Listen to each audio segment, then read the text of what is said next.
Billionaire dad watches waitress carry and dance with his disabled son and changes his life forever. And the Welcome to Tales by Orion. Let's uncover what really happened. The seaside town of Port Blossom was a place where time seemed to slow, its rhythm dictated by the gentle, insistent murmur of the tides. Tourists came and went, a seasonal human tide. But the town's core remained unchanged, a collection of weathered storefronts and families who had known each other for generations. And at the heart of this community was a small, bustling cafe called the Salty Spoon, a place that smelled of fried fish, fresh coffee, and something less tangible, a sense of belonging. Moving through the cafe's cheerful chaos with an almost supernatural grace was Maya. To the casual observer, she was a waitress, quick with a smile, and uncanny in her ability to remember an order without writing it down. But to those who knew, to the regulars who were the cafe's lifeblood, she was so much more. Maya was a force of nature, a young woman whose spirit was as boundless as the ocean she had grown up beside. She possessed a rare and potent magic, the ability to see the person behind the order, to hear the story behind the silence. Her life was not easy. She was shouldering the weight of her family's debt, a quiet burden she carried with a strength that belied her years. Every tip, every extra shift was a small victory in a long, quiet war. But her struggles had not hardened her. They had polished her, revealing a core of profound empathy and an irrepressible joy for life. That joy found its purest expression in dance. When the cafe was quiet, or when a favorite song came on the old jukebox, she would move, her steps a seamless, unconscious expression of the music in her soul. It wasn't a performance. It was as natural and as necessary as breathing. It was this spirit, this unstudied, radiant life force that was about to collide with a world of profound silence, a world that was rolling into town in a sleek black car with tinted windows, a silent, imposing vessel from another universe, carrying a father and son who had forgotten what joy felt like. The black car, a silent, imposing vessel, glided to a stop outside the Salty Spoon. From its hushed, leather-scented interior emerged Julian Vance, a man whose tailored suit seemed to repel the town's salty, carefree air. Julian was a titan of finance, a man who lived in a world of stark, unforgiving numbers. His face, handsome and severe, was a mask of controlled, perpetual exhaustion. The past 5 years had been a relentless battle, not in the boardroom, but in the quiet, sterile corridors of hospitals and therapy centers. Beside him, in a state-of-the-art wheelchair, was his son, Leo. Leo was 10 years old, a boy trapped inside a body that had betrayed him. A rare neurological disorder had stolen his ability to walk, to speak, to control his own limbs.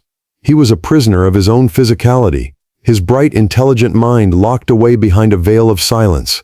His only means of communication were his eyes, large, expressive pools of deep brown that held a universe of frustration, sadness, and a wisdom far beyond his years. Julian's love for his son was a fierce, all-consuming thing, but it was alloyed with a deep, corrosive grief. He saw Leo not as he was, but as a collection of what had been lost.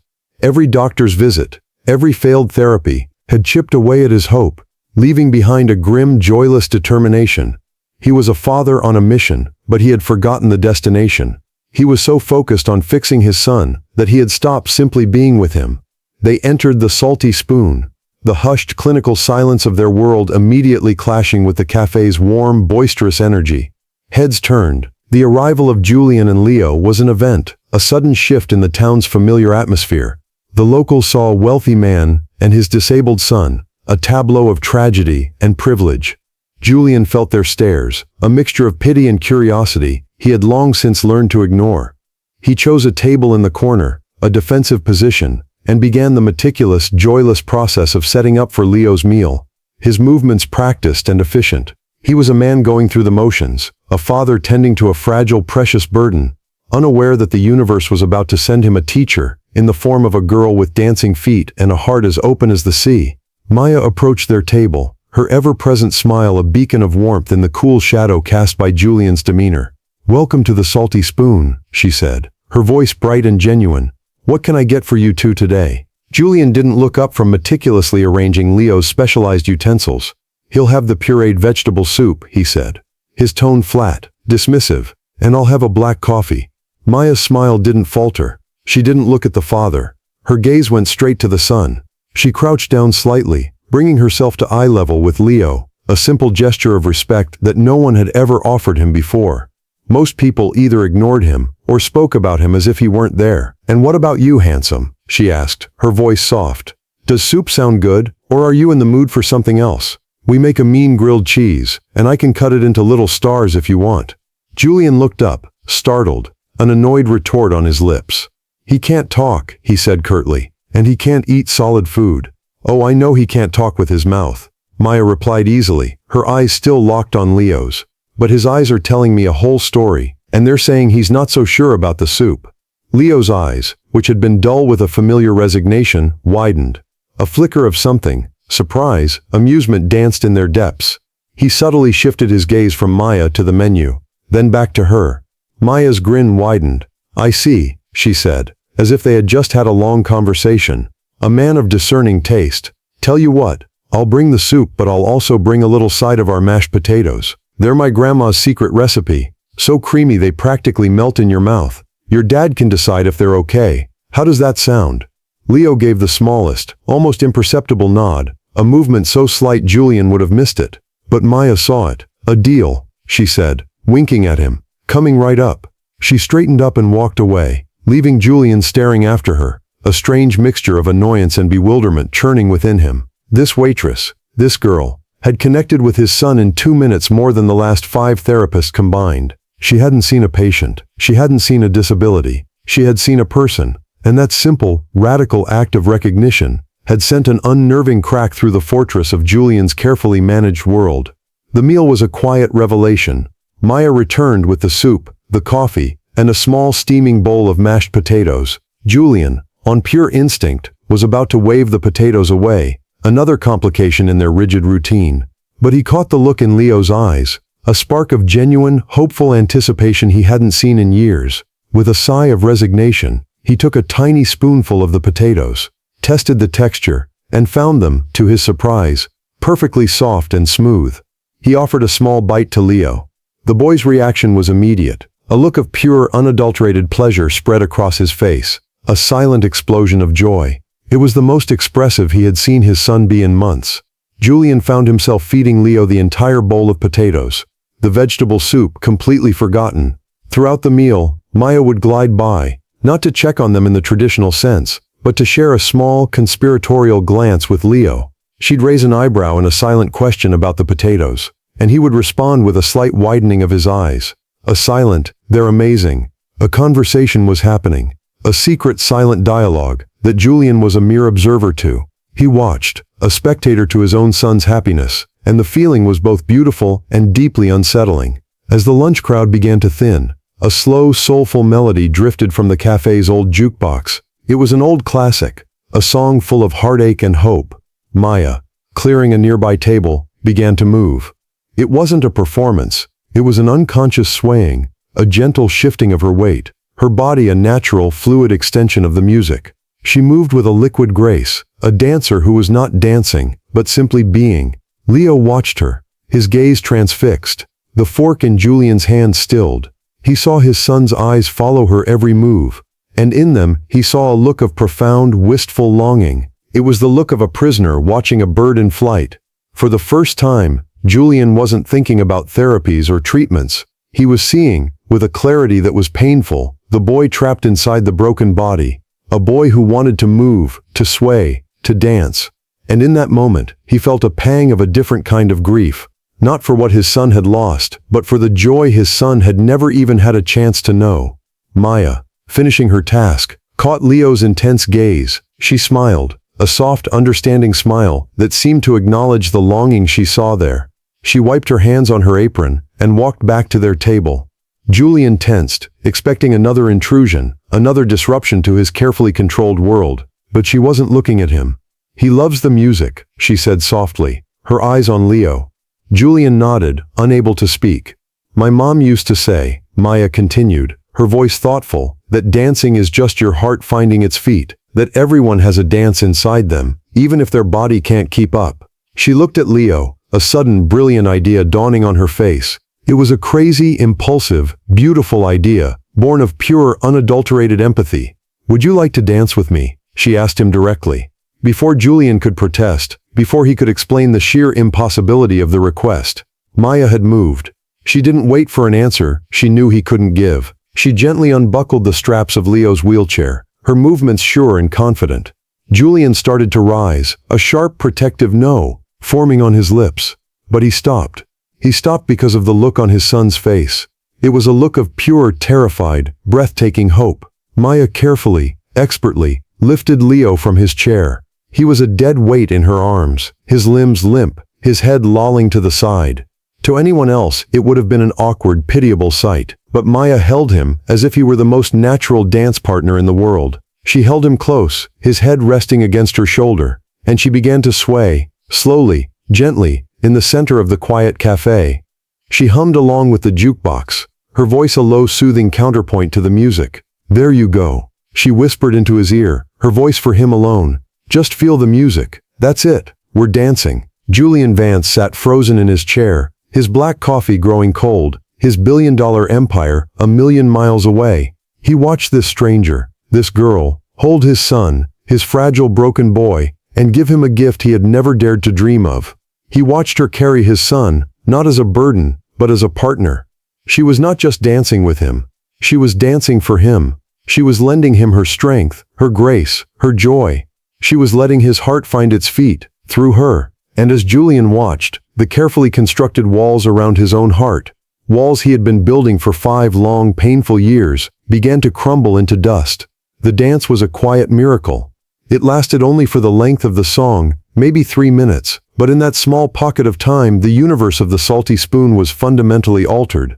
A few of the remaining regulars, the old fishermen, and the town gossips, watched in stunned, reverent silence. They saw not a waitress and a disabled boy, but something ancient and sacred, an act of pure, unadulterated kindness that transcended the ordinary.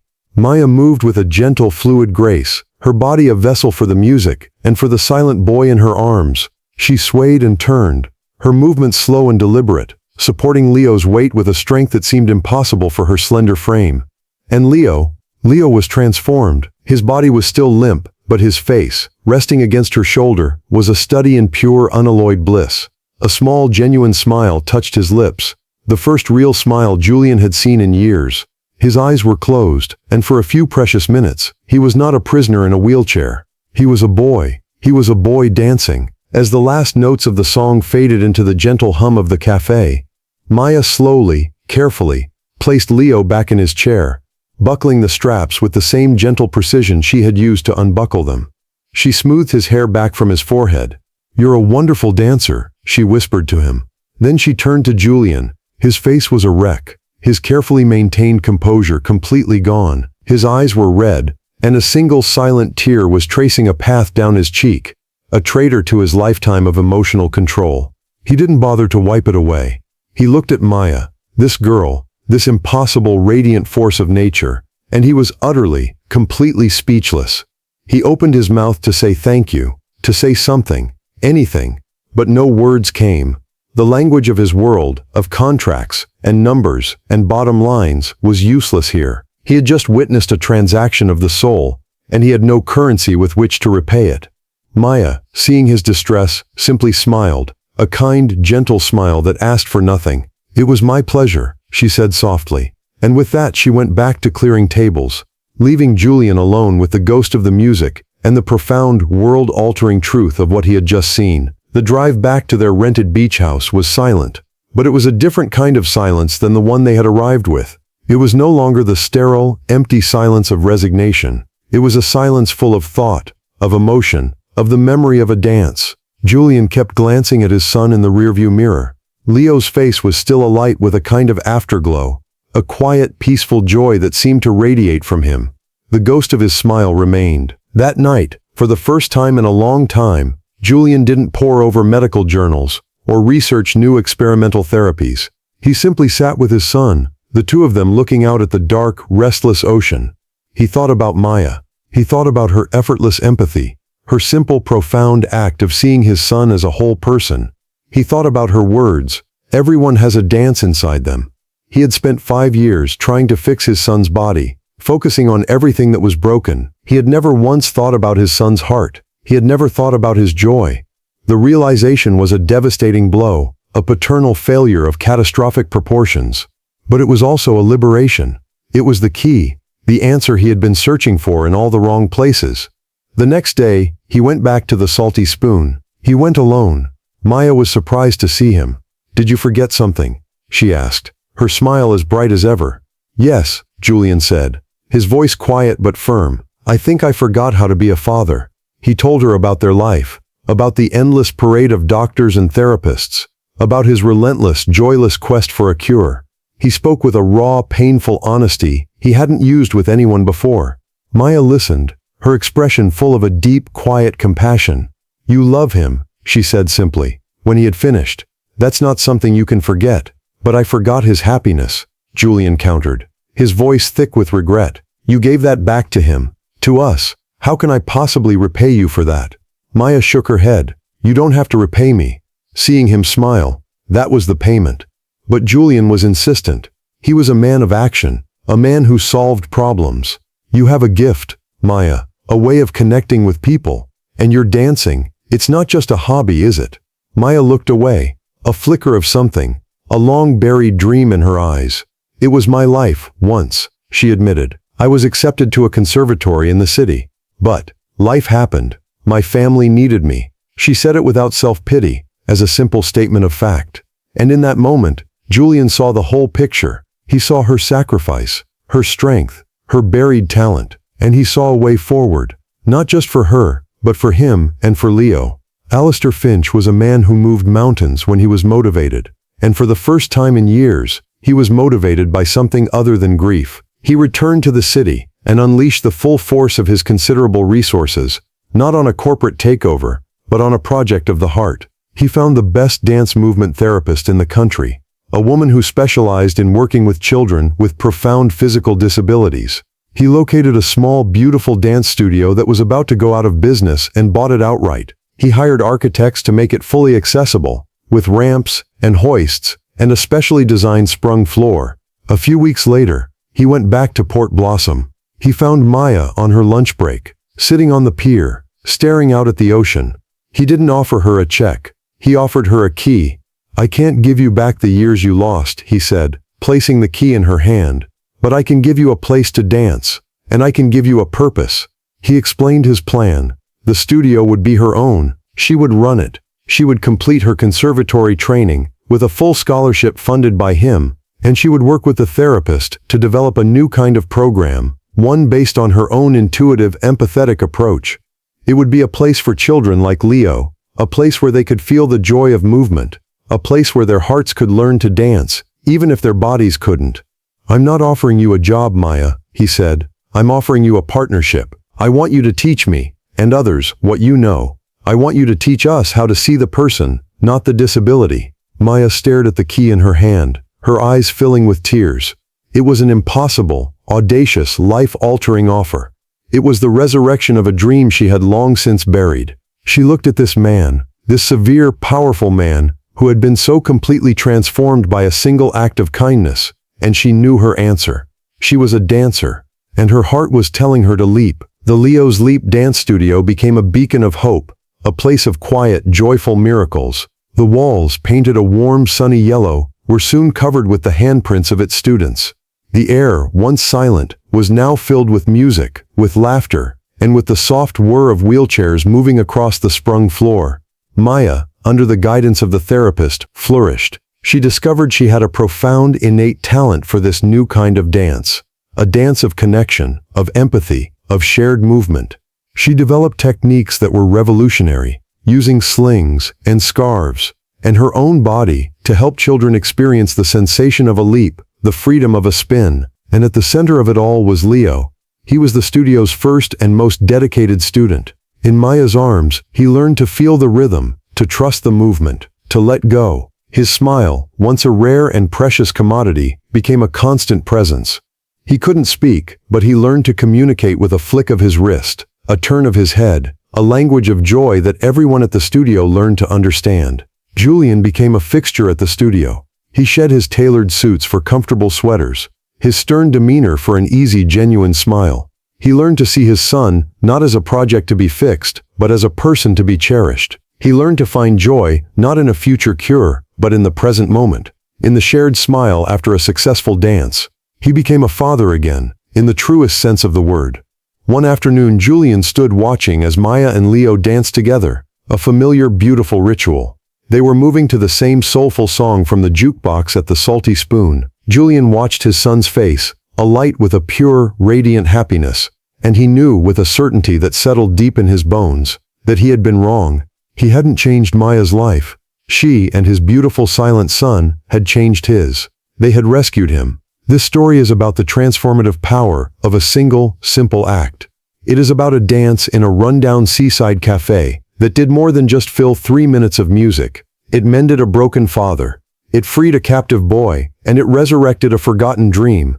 It reminds us that the most profound connections are often forged in the most unexpected of places, and that the greatest gifts we can give are not things that can be bought, but things that must be shared. Kindness, empathy, and a little piece of our own joy. Maya saw a person where the rest of the world saw a disability. She heard a desire where others heard only silence. In a world that is so often quick to judge, to label, and to look away, she chose to look closer. She chose to connect. Julian, a man trapped in his own grief, had forgotten that love is not just about protection and provision. It is about participation. It is about sharing in another's world, and finding the joy that exists right now, in this moment, not in some far-off, hoped-for future. His journey is a testament to the idea that it is never too late to learn a new way to love. And what of Leo? His story teaches us that a body may be a prison, but a spirit can never be truly confined. Within every person, regardless of their physical limitations, there is a heart that yearns to dance.